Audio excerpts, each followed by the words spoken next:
हमारे साथ अजय जोगानी जी है जो India Thai gems and diamond stones के जो एसोसिएशन इंडिया है, Thai diamond and colourstone association of Thailand ITDC है। वो आईटीडीसी के chairman Yes, sir. Atul Jogani ji है, प्रेसिडेंट है। बहुत बहुत शुक्रिया अतुल जी, आपने वक्त निकाला है, थाईलैंड से आए हैं। सबसे पहला सवाल मेरा होगा, जो अभी स्टोन्स मार्केट को लेकर अभी भी अवेयरनेस की कमी है देश में, क्या दिक्कतें हैं, क्यों अभी बहुत ज्वेलर्स अभी उसको अडॉप्ट नहीं कर पा रहे हैं, उस कल्चर को, और उसे प्रमोट नहीं कर रहे हैं, क्योंकि हाई मार्जिन वाला बिजनेस है, अभी भी रेगुलेटर्स की नज़र से बहुत दूर है। मैं सालों से आता हूँ और मैं सालों से यही बोलना चाहता हूँ कि अपना कल्चर कलरफुल है, लेकिन अपनी ज्वेलरी खाली वाइट है।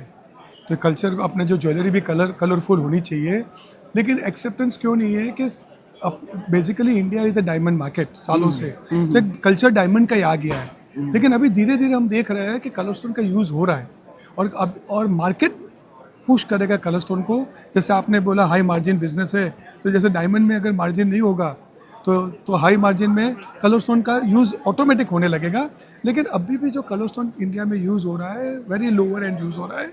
लेकिन पीपल डोंट नो कि कलर स्टोन का जो प्राइस है, certain colour stones are much 10 times higher than diamond. Colour stones में आपको रीसेल वैल्यू किस तरह की होती है, क्योंकि इसको लेकर बहुत कम लोगों में अवेयरनेस रीसेल, देखो colour stone is very rare, diamond abundance में है, कलर स्टोन बहुत रेयर है। तो कलर स्टोन की रीसेल वैल्यूएशन तो बहुत बड़ी है। लेकिन जो इंडिया में जो कलर स्टोन ला रहे हैं ना, वो लोअर एंड की ला रहे हैं, तो उसमें फियर है आदमी लोग को, उसकी रीसेल वैल्यू नहीं है। लेकिन आप कलर स्टोन के सर्टिफाइड स्टोन्स लो ना, तो उसकी वैल्यू तो ग्रो होती रहती है। और लास्ट 3 साल में तो कलर स्टोन का प्राइस 3 टाइम्स हो गया है, 3 टाइम्स 4 टाइम्स हो गया है।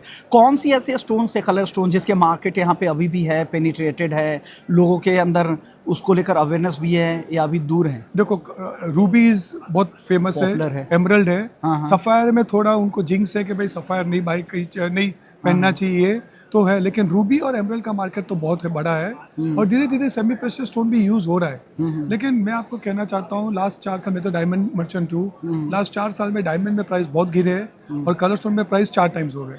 ओके, नेचुरल या फिर लैब डायमंड, कहाँ ज़्यादा ग्रोथ दिख रही है आपको?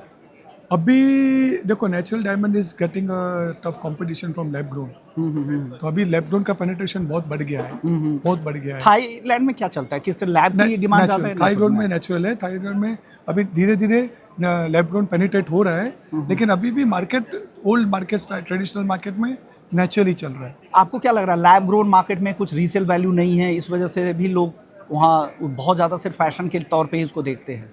नहीं, अभी आई अंडरस्टैंड कि लैब ग्रोन में रीसेल वैल्यू नहीं है, लेकिन लैब ग्रोन एक जो ऐसी आएगी कि that everybody can wear diamonds.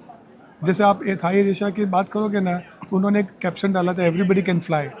Lab grown में एक कैप्शन आएगा, एवरीबडी कैन वेयर डायमंड्स। तो अभी तो मार्केट, अभी आप सोचो देखोगे ना, तो only 1% of the world population is wearing natural diamond. So 99% में से 90% को तो अगर डायमंड पहनना होगा तो lab grown is there the market ना। ग्रोथ किधर देख रहे हैं? गोल्ड ज्वेलरी गोल्ड ज्वेलरी की ग्रोथ देख रहे हैं आप ज़्यादा, या डायमंड ज्वेलरी की ग्रोथ ज़्यादा देख रहे हैं यहाँ से? जो ग्रोथ अभी डायमंड, जो गोल्ड का प्राइस बढ़ा है लास्ट 1 ईयर में डबल, और 60% 70 नियरली डबल हो गया है, तो there is a more faith towards gold jewellery.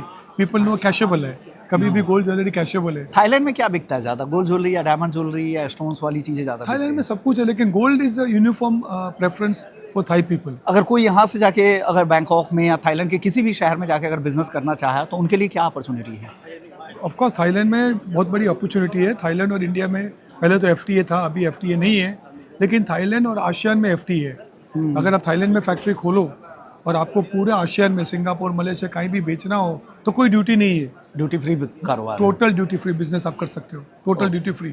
तो बहुत बड़ा मार्केट है। और ये हाल में सरकार ने जो इंपोर्ट ड्यूटी पे पाबंदी अभी लगा दी है, उसका क्या असर हो रहा है? That is a internal problem of Indian government, internal उनका इशू है।